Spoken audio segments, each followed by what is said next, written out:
We've seen Nazis and the supernatural in Raiders of the Lost Ark, but nothing like this. Today's pick is a fucking oddity. A very bizarre entry to an otherwise celebrated career. Michael Mann's The Keep. How can I best describe this? Nazis have arrived at a Romanian fortress. Zealous soldiers with greed in their eyes attempt to retrieve one of the many crosses about the keep, but unleash a demon confined within its walls. I think that's the best I can come up with. And what you get is something so distorted, so broken by many elements that people today are still trying to make heads or tails of it.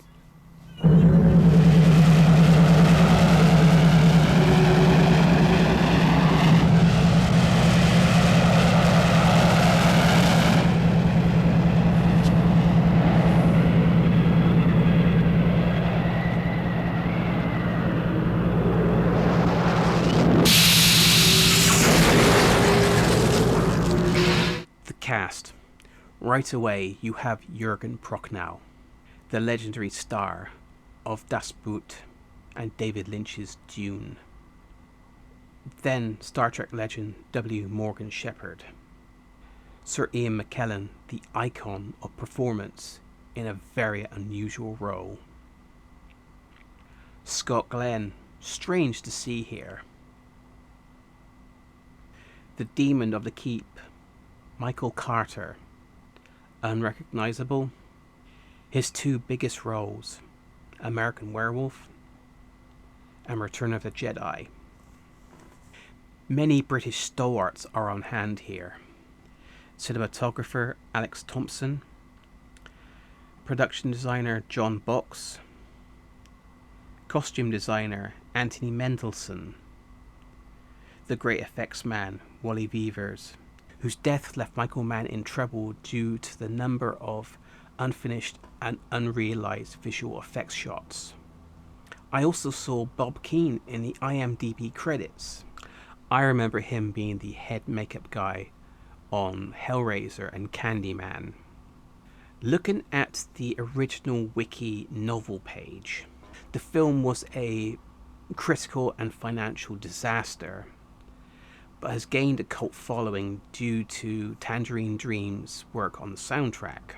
Stories surrounding the film's troubled production, the significant studio interference that most notably reduced the film from an unreleased 210-minute version to a theatrical 96-minute cut.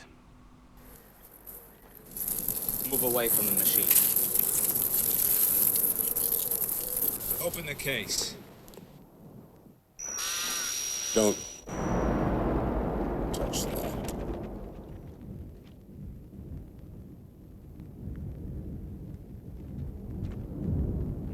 The author Wilson publicly expressed his disapproval of the film on several occasions. Wilson described the film as visually intriguing, but otherwise utterly incomprehensible. That's similar to my feelings. It's a feast for the eyes, but it is utterly bonkers. But that's the 80s again. And I love bonkers. Repo Man, Yellowbeard, Life Force. 3 very distinctly different movies made by big players. They are crazy, but that doesn't necessarily mean that crazy and bonkers is bad or boring. The unreleased 210-minute version, does it still exist? Is it stuffed in the deepest corners of the Paramount vaults? Or again in another undisturbed part of that Nigerian convent? More than half was taken out. And it begs the question, why? Was it simply down to it being too long? Could this be another Heaven's Gate, the 1980 movie that was hacked to pieces and dubbed one of the worst movies ever made, only for a director's cut to appear at the Venice Film Festival in 2012? and did the rounds in other festivals where it was dubbed a masterpiece. Like Heaven's Gate, The Keep went through many edits before it was finally released in 1983. Until we see this cut, it's unknown what Michael Mann was trying to achieve. Mann has since left this movie behind, and with fans' support for the release of this version, there are no plans for a release.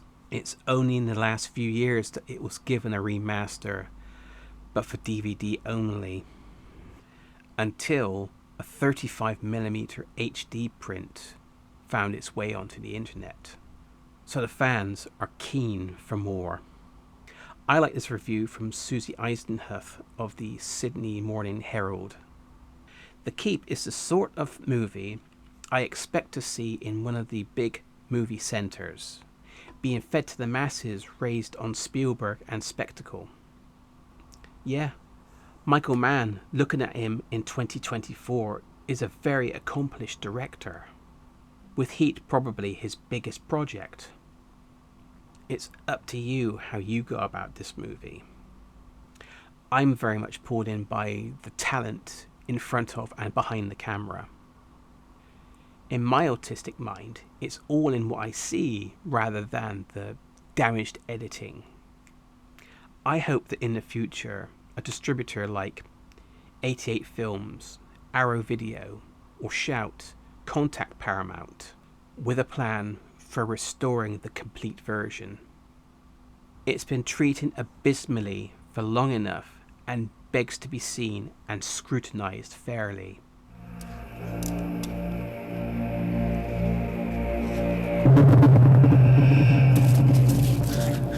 Lamb of divine Jesus, protect me. Protect me.